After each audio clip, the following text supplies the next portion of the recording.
All right, welcome back to the channel. It's your boy Fanon, and in this video, we're going to talk about what Derrick James, the trainer of Errol Spence Jr. and Jermell Charlo, had to say about Terence Crawford.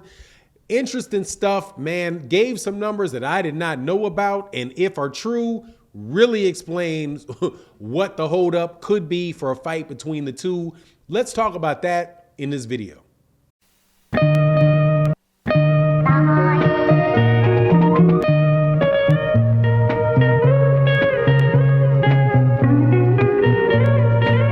Welcome back to the channel. It's your boy Fanon. In this video, we're going to talk about an interview that was done on Three Kings Boxing. Excellent interview. Definitely go check out their YouTube page. Go check out their Three Kings Boxing at 3kingsboxing.com for the interview. Very, very well done. Which Derrick James talks about Terence Crawford and Errol Spence Jr. and what Errol Spence Jr. has to say about that fight. Also, a little bit about what holds it up, could hold it up, and Jermell Charlo. But before I get into all of that, let me first welcome you back to the channel again. If you're a subscriber that regularly watches the videos, thank you very much. Your support is greatly, greatly appreciated. Also, if you're not, please make sure you hit the bell icon, hit subscribe, and hit the bell icon so that you can be notified of when we release more videos, and hit all notifications so that you can make sure you get all of them. Also, if you wager on sports, support us over there at BUSR at busr.ag/Fanon, where you can get different promotions to stretch your wagering dollar a little bit further. Highly recommended it if you are somebody that wagers on sports. Anyway, so let's get into this. All right, man. Interview was really good. Derrick James is preparing for 2 fights coming up. Derrick James, in my opinion, is one of the best trainers in boxing. And the reason why I believe that is because he has some of the best results in boxing. Main two fighters, Errol Spence Jr. and Jermell Charlo, pretty much have the 154 to 147, 154 pound divisions close to on lock. Errol's has 2 belts, fighting for his 3rd on April 16th against Yuriorkis Gamboa. God, I always say that. Excuse me. Yordenis Ugas out of Cuba. And also Jermell Charlo has a fight upcoming for undisputed, a rematch with him and Brian Castano. Right. So people always ask me who I think the best trainers in boxing are.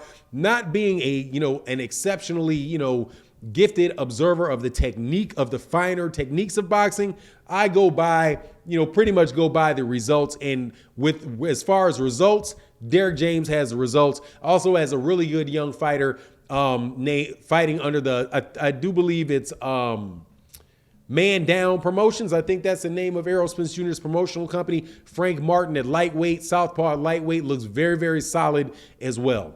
So he was on, gave an interview and was asked about the Errol Spence Jr. Yordenis Ugas fight and what he thought about the fight.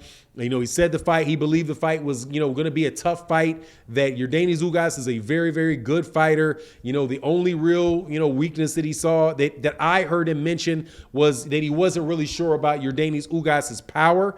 And that may be the advantage that, the Errol Spence Jr. has. But he said he's a fundamentally sound, slick fighter that, doesn't just rely on athleticism, relies on a lot of skill, doesn't fight like your traditional Cuban school fighter, who in his words, throws like 10 punches around. He's more active. He's aggressive. He's a counter puncher, right? And should be a good, and pretty much the same thing that I say about it, which is that it should be a good, competitive fight, and Errol Spence Jr. needs to be on his P's and Q's and be all the way in that fight in order to win that fight. Yordenis Ugas is not some soft touch.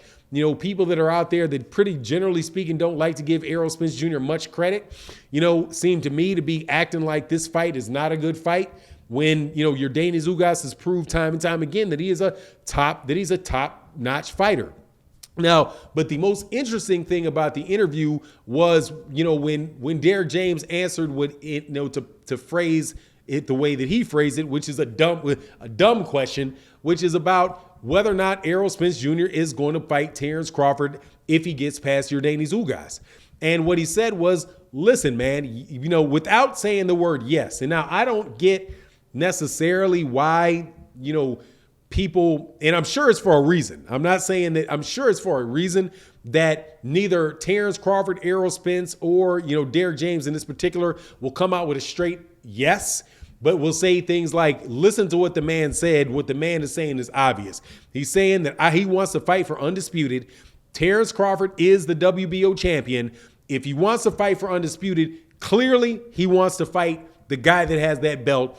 And after the fight between Yordenis Ugas and Errol Spence Jr., the guy with the WBO belt will still be Terence Crawford. So by process of elimination or deduction, I don't think it's induction, deduction, whichever one, induction, deduction, I always mess those up in my head, that he wants to take that fight. However, he did warn, like has been said before, that there is a money thing related to that. And it's just going to be a situation where, Terence Crawford is going to, has to, and this is words that Errol Spence Jr. used in another interview, he needs to be realistic about the finances or the money related to the fight. Now, that's where I was interested in what he said because, and I'm going to tell you, I do not know what the numbers are for the pay-per-view specifically, right? However, I will tell you that I do know the people that would know.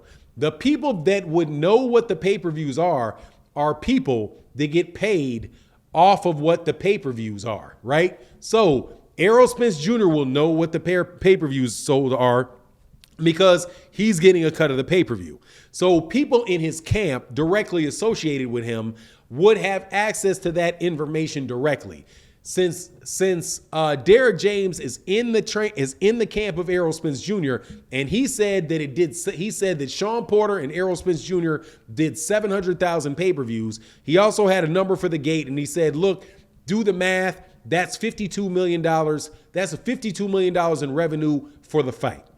If you look at Terence Crawford and Sean Porter, he's saying that it did 130,000 pay-per-views at $69. Do the math. One is I can't remember what the specific numbers that he gave, but but when you total the money, they were like this: 83 million. It's 83% of the total revenue between the two fights combined come from Errol Spence Jr. versus Sean Porter, and 17% of the total revenue for the fights combined come from Terence Crawford for Sean Porter. So you're looking at what have they done in the past, and you're looking at, the revenues 83 to 17. It's a huge difference in how much money people are earning in the fight. So he's like, look, that 50-50, how is a fight in that instance going to get made if Terence Crawford is asking for 50-50, right? He's like, more than likely it's not going to happen on a 50-50 basis because the numbers do not reflect that. Also, he said, though, that they're not saying that the fight has to be 83-17 and strictly on the numbers. And I think that that's a fair assessment, right? Not saying it has to be 80-17, but it's not going to be 50-50. And as long as Terence Crawford is not, putting people in a situation where they feel taken advantage of financially, right, then the fight should pop off and the fight should happen. Now, as far as whether or not Derrick James believes that Errol Spence can win the fight, I've listened to Derrick James in several interviews, and what he has said in the past, he actually said in a little bit of a nutshell in this particular video, which is that the older you get, the more you rely on athleticism, the more trouble that you get into. And that there are fighters, the older a fighter gets, the better they do when they are basing their fight game off of very sound fundamentals. And he said with Errol Spence Jr., a lot of the reason why people don't think that highly of him is that they don't really understand the discipline, the technique of the fighter, and how fundamentally sound he is, and how he sticks to the basics. When for the most part he sticks to the basics, and when you stick to the basics, you open yourself up to a lot less trouble. Where if you rely on your athleticism, there's a lot of things you can really do, right? That because you're faster, you're quicker. But when that slows down just a little bit and other people are focused on their fundamentals, those fundamentals are all about, using space economically, using speed economically, putting yourself in a situation where you can get the most out of it without risking the least. That's all of it is limiting the amount of motion that you use, all of those type of things. So I think that's where he believes that Errol Spence Jr. has the advantage over Terence Crawford, because he mentioned that before, and he also mentioned that as it relates to comparing Yordenis Ugas to other fighters, where Yordenis Ugas is a very fundamentally sound fighter and does not overly rely on athleticism. But anyway, again, I invite you to go listen to the interview over there at Three Kings Boxing. Very good interview, very good questions between the two. This is my take on the situation.